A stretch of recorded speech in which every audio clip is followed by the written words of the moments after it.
these particular group of children were put together by using their Achieve Lexile scores, their DAR results, and then the anecdotal notes in classroom performance that the teacher and I both have observed throughout the year.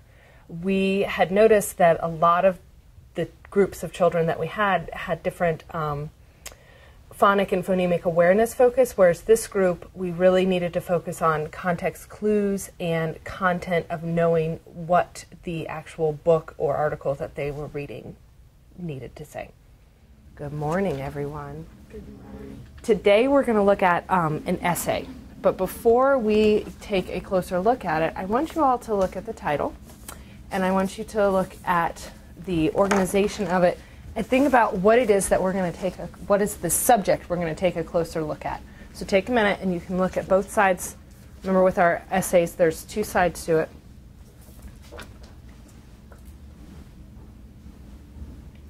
All right, Samantha, what do you think we're going to be reading about? We're going to be reading about sleep deprivation. Okay, so talking about sleep deprivation, so we're going to have to try to figure out what that big word means.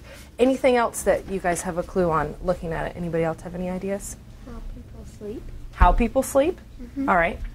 So let me ask you this. Are you guys tired right now? A little bit? If I were to ask you how many hours of sleep you got last night, could you tell me? Yes. How many? Like 7 or 8. 7 or 8, around there. All right. So we're going to take a closer look at the way people sleep and sleep deprivation. But I want to first look at it. There's a couple concepts before you all start reading that I want to make sure that you know. If you turn on the back page, the second paragraph, you're going to see the word internal. It's the second sentence on this. Do you put your finger on it so I know you guys see internal? When we're talking about internal, we're talking about inside, so something that is inside of you, right? There's also this concept of circadian rhythm. So if you look on the third paragraph, we're still in the back, the last sentence, you're going to see this word circadian rhythm. So when we're talking about circadian rhythm, this is actually a cycle that your body naturally goes on. So there's 24 hours in a day, and our body naturally cycles through a sleep and awake pattern. And we usually follow with the sun. But scientists have found that even if you were maybe like in a dark cave and you never saw the sunrise or the sunset, your body would still go into a circadian rhythm, this 24-hour cycle of sleep and wake. So we're going to look at this concept as well when we're reading in our essay today. So I want you guys, you're going to have a focus when you're reading today. If you look on your blue Post-it note, you're going to look for 2 negative effects. I stole yours, Samantha. There you go. You're going to look for 2 negative effects that can result from sleep deprivation. So when you're reading, you're going to try to find 2 negative effects. And then you're going to explain to me, does knowing these effects encourage you to want to sleep more? Okay, so as you're reading, 2 negatives, and now that you've known these, does it encourage you to want to sleep more? Students are provided a focus while they are reading. This allows the students to be held accountable while they read and allow the teacher to pinpoint comprehension difficulties when students read independently. When I tap you, you can start reading to me, wherever you guys are. In 1964, teenager Randy Gardner wanted to see how long he could stay awake. The experiment was his project for the science fair. By the end of the experiment, Randy has been up for 264 hours. That's 11 days. Randy Gardner may have set a record for the longest period without sleep, but he paid a big price for it. He became moody and forgetful. Good.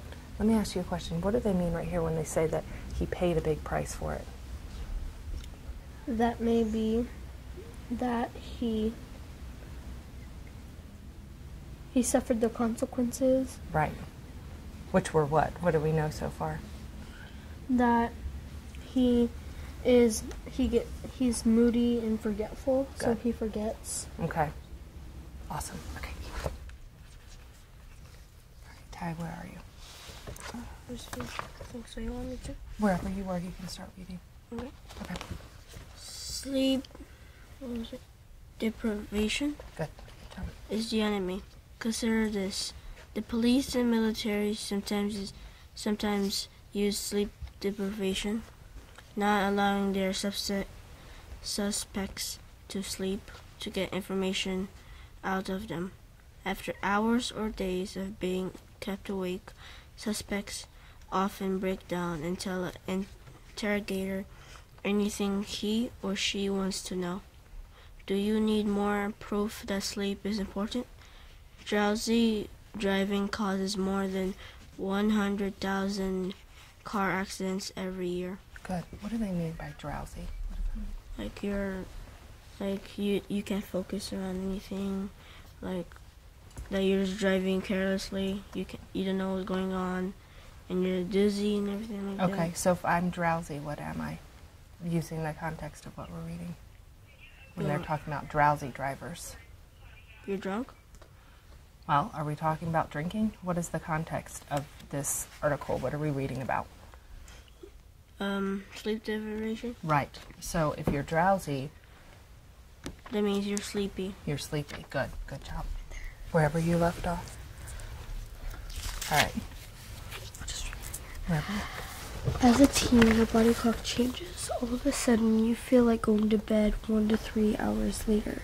But since school starts at the same time it always has, getting enough sleep becomes difficult in a regular schedule, such as sleeping until noon on Saturdays and going to bed at different times during the week can also disrupt your circadian rhythm and make you feel exhausted. Okay. When we're talking about, we're going back over here, disrupt. What do they mean by that? All right, so if we're not sure of a concept or word, what should we do? Let's go back and look. So let's reread this sentence for me. Start there with Anne. In a regular schedule, such as sleeping until noon on Saturdays and going to bed at different times during the week, can also disrupt your circadian rhythm and make you feel exhausted. Okay. So earlier we were talking about circadian rhythm. Do you remember what that was?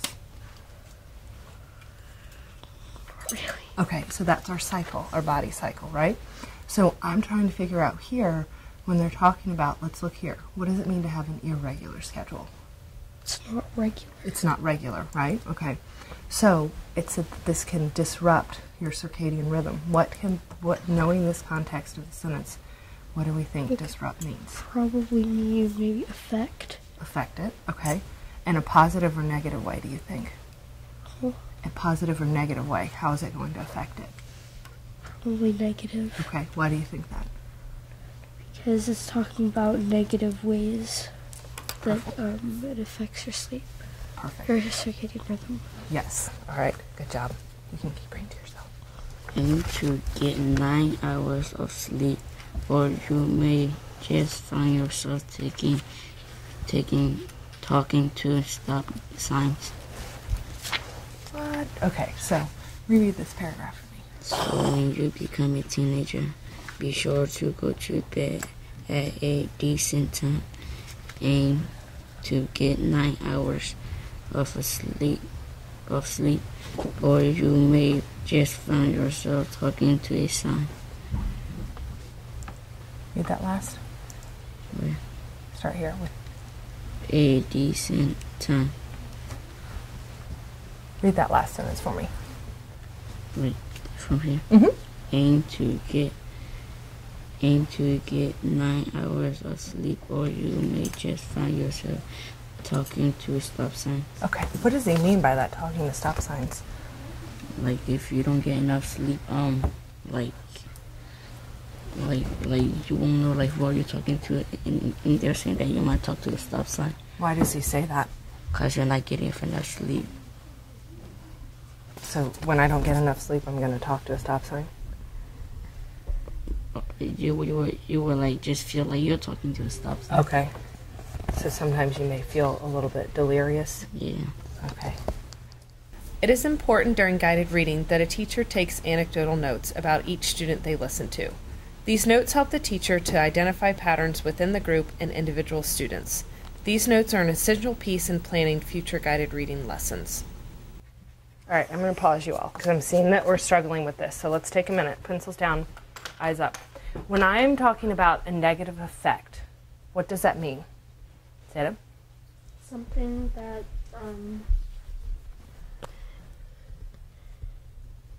it's like something that prevents you from something.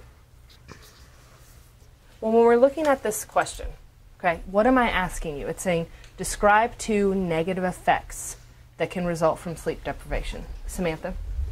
You're saying describe 2 negative effects that can result from sleep deprivation. Mm-hmm. 2 like bad, like horrible effects that result from you not getting enough sleep. Good, perfect. So what we're looking for here when we're talking about negative, okay, Samantha said we're looking for something bad that's going to happen, and we've figured out that sleep deprivation through reading this means that we're not getting enough sleep. So now that we've kind of broken down this question again, can you all go back in the text, and I want you all to find one. Let's start with one. One negative effect. You don't have to write it down. Find it in the text, put your finger on it, and we're going to share. One negative effect from sleep deprivation. All right, so Tom, I'm going to ask you this. What is a negative effect of sleep deprivation that you found? Tell us the paragraph so we can look at it with you. Paragraph 3 down here. Okay. Suspect days after hours or days of being keep awake. Suspect often break down into an interrogator. Very good. Anything he or she wants to know.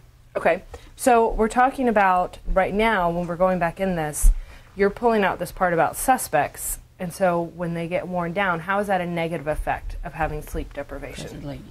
Like if you don't sleep enough, like they suspect often break down, like they run away easier. Because if you're not asleep, because they say that they if like after hours or days of being like, because they'll always being awake, like they're not even getting enough sleep for doing their job. Doing their job. Okay, what do they mean by suspects? Like criminal, I think. Criminals, right? Okay, so we're talking about not allowing criminals. They're saying that police and militaries, you're saying not allowing criminals to get enough sleep. And when the criminals don't get enough sleep, what happens to them? It is important for the teacher to scaffold students with questions rather than provide the answer when they come upon misconceptions or misunderstandings. Do you want to share? Share? Yeah. Okay, what does he mean here, Samantha? These criminals are strong and they can hurt people. Okay. So when they don't get enough sleep, they're strong, but then they can't do it because they're really tired. Okay, so they become weak and they kind of break down and can't do what they're used to. All right, so that's one way we're looking at how sleep deprivation. What's another way? What else did we find? Samantha, what did you find? Sometimes people become moody and forgetful. Moody and forgetful. That's not a good thing, right? I would say that would be a negative effect. Okay. Todd, did you find one? Or you found the same one? Oh, Ty. Same, moody and forgetful. Okay, so we know now, we're finding that maybe, now, we're not criminals, we're going to avoid, but that criminals who normally would do one thing, when they give them lack of sleep, they start to break down and they start telling things and they're not able to do what they're supposed to do. If we don't get enough sleep, y'all are telling me you become moody and forgetful. These are all negative effects, right? Okay, so now, knowing these things, does this entice you to want to get more sleep? Mm-hmm. Why? Does it, Ty? Mm-hmm. Why? And it does encourage me because I don't want to get sleep deprivation. Okay. So I won't be moody and forgetful. All right, that wouldn't be a good thing. So let me ask you this. We're going to move on. Look at this, the organization of this essay. It's a little bit different than some we've looked at. How does the author organize information? So in other words, how does he introduce new ideas? Looking at the text. He has bold headings, okay? So when we're navigating through this is a nonfiction piece. It's an essay, but when we want to find a new topic, we can look at it. We can find the bold headings. Good. So now knowing that, how does the author, let's look back, how does he introduce this essay? The introduction of this essay. So knowing how he introduces it, I want you all, when we finish this and you go back to do your work, I have a question for you to focus on today. So in this essay, the author cites a survey, okay, and he cites a scientific study.